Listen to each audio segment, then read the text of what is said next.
Hi everyone, this is Fahad Mirza and I welcome you to the channel. It seems that this week it's a DeepSeek everywhere. After R1 and after Janus Pro, they have also released JanusFlow 1.3 billion version model, which seems to be quite good in multimodality. In this video, we are going to install this model locally and then we will see how it works.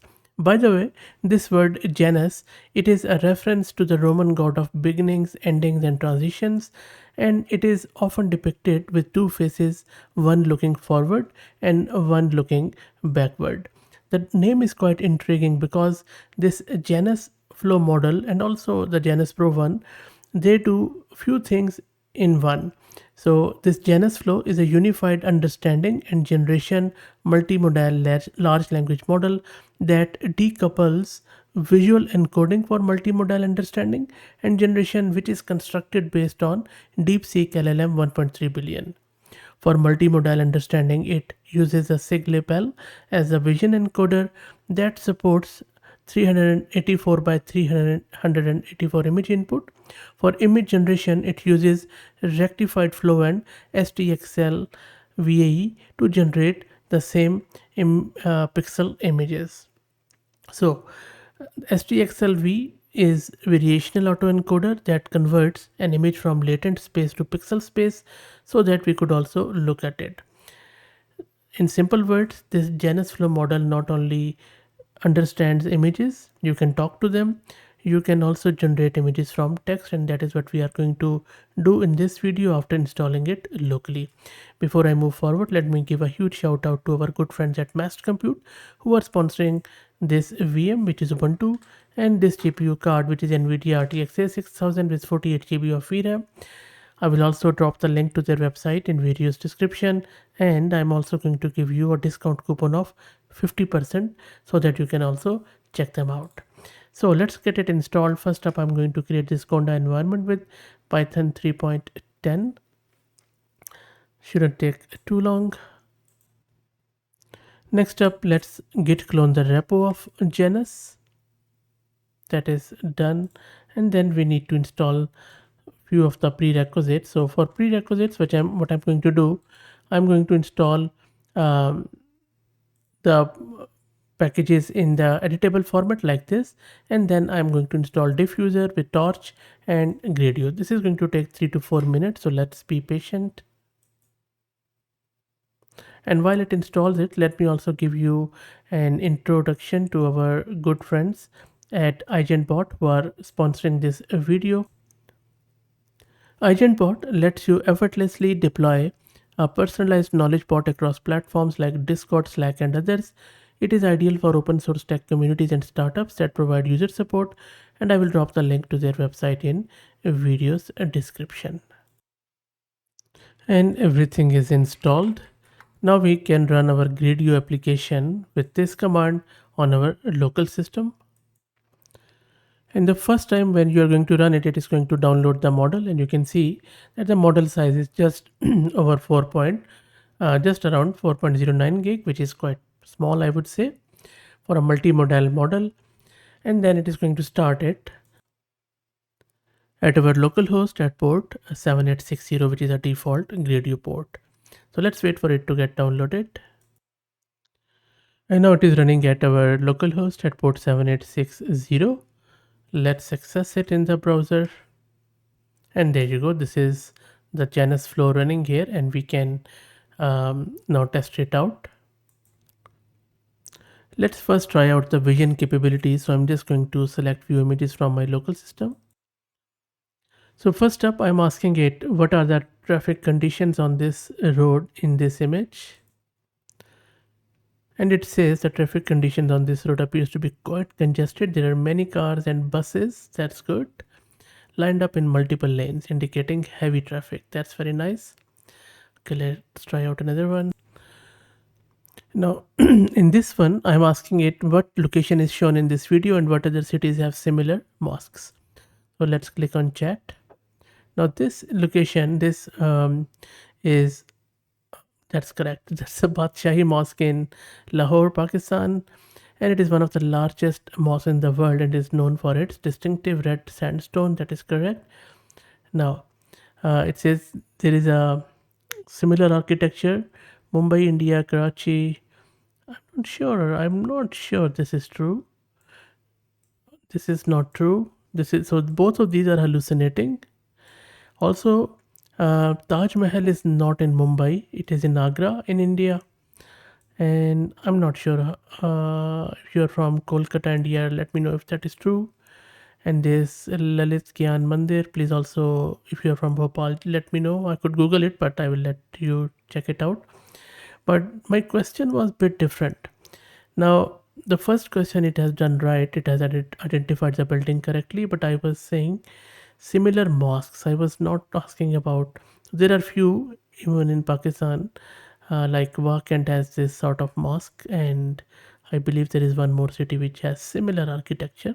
Anyway, I will give it 50 marks out of 100 for this one. Okay, in the next one, I am giving it this location, which is in Vienna, Austria, and this is one of my favorite building in the world. Really, really beautiful in Wien or Vienna. This is Saint Stephen's Cathedral. Simply awesome and awe-inspiring, I would say. So it has gone it totally wrong. It says Cologne. It's not in Cologne. It is in Vienna. And that Gothic is correct. The architecture it has identified correctly, but this is not Cologne. Okay, so this one is, I would say, maybe 50 marks. Let's try to see the OCR. So I have just given it this Chinese, and then I have asked it to do that. What do you think? If you're a Chinese speaker, please do me a favor and let me know. I don't think so, because by just comparing um, this Hanzi script, I believe these Chinese letters and script is called as Hanzi. If I just compare it, doesn't look right to me. Okay, so I will leave it to our Chinese friends to let us know if it is correct or not. Let's try out. Maybe I will go with uh, simple English one to see the OCR. I'm very curious about OCR. Okay, let's see. Okay, what do you think? Look, I think this English one looks quite good. There are a few mistakes.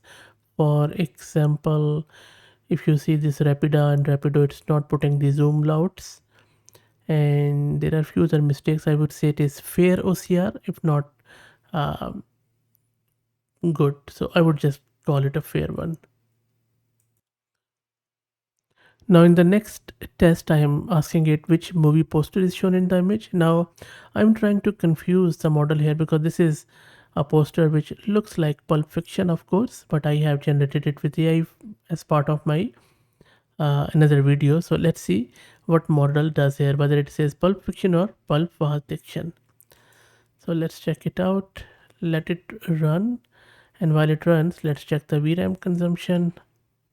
It is consuming very, very low, like under 5 gig of VRAM, which is quite good. Not bad at all. Okay, what it is doing. What happened here? Okay, I'm just going to deselect and select my image again. Okay, I think I clicked maybe somewhere wrong. Let me click it again.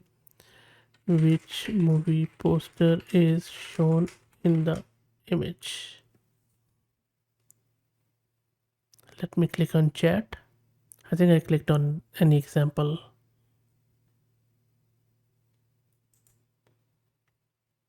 The movie Pulp Fiction. So it says Pulp Fiction instead of Pulp Fiction. Anyway, so this is a vision part, and let's try to see how it generates the text to image generation. So if I scroll down and then let me give it an prompt.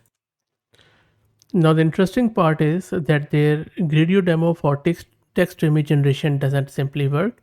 There are a lot of bugs in it. I understand that we are working on bleeding edge. So for example, if you select this prompt or type your own, doesn't really matter, click on generate image, it is going to give us the error. and there are a lot of bugs there. I have fixed a couple of them, but it seems it is infested with bugs and it's not really ready to be used as far as text to image generation. So I think this is a bit of a downer, and if they have released it to the public, at least this basic testing should have been done before they put it out for public when it comes to text to image generation. So what I have done is I have gone into the repo and I picked up the inference script for JanusFlow. Let me quickly show it to you in my VS Code.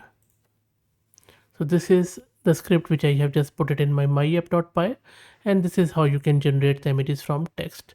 So this is where we are importing the libraries, we are getting the JanusFlow 1.3 billion, we are downloading the model if it is not there, and then this is where we are giving it a prompt. For example, in this one I am saying a stunning princess from Russia in red, white traditional clothing, blue eyes, light hair, so on and so forth. Then the processor is generating the image. This is where the generate function, where it is converting it into tensors and all that stuff. From there it is generating the output, we are decoding it back, and then we are printing it, saving it in this generated samples directory, and the image name should be image.jpg. So let me go to my terminal, and then I'm going to run this myapp.py, and you can, I will drop the link to the repo in video description, you can get that too. So let me run it there.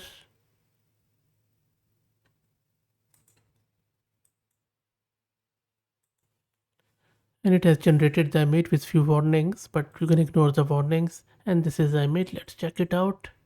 Wow, not bad at all. The quality of the image is quite good. It's a Russian princess, and then if I go back to my prompt, it was like light hair, blue eyes in traditional dress. That's good. And if I open the image again, looks quite good to me. Yeah, very nice. Let me know what do you think. If you like the content, please consider subscribing to the channel, and if you're interested in previous versions of Janus or Janus Pro which were released like today a few hours ago, you can search on my channel and you should be able to find those videos. Thanks for all the support, and I would highly appreciate if you share the video and channel among your network. Thank you.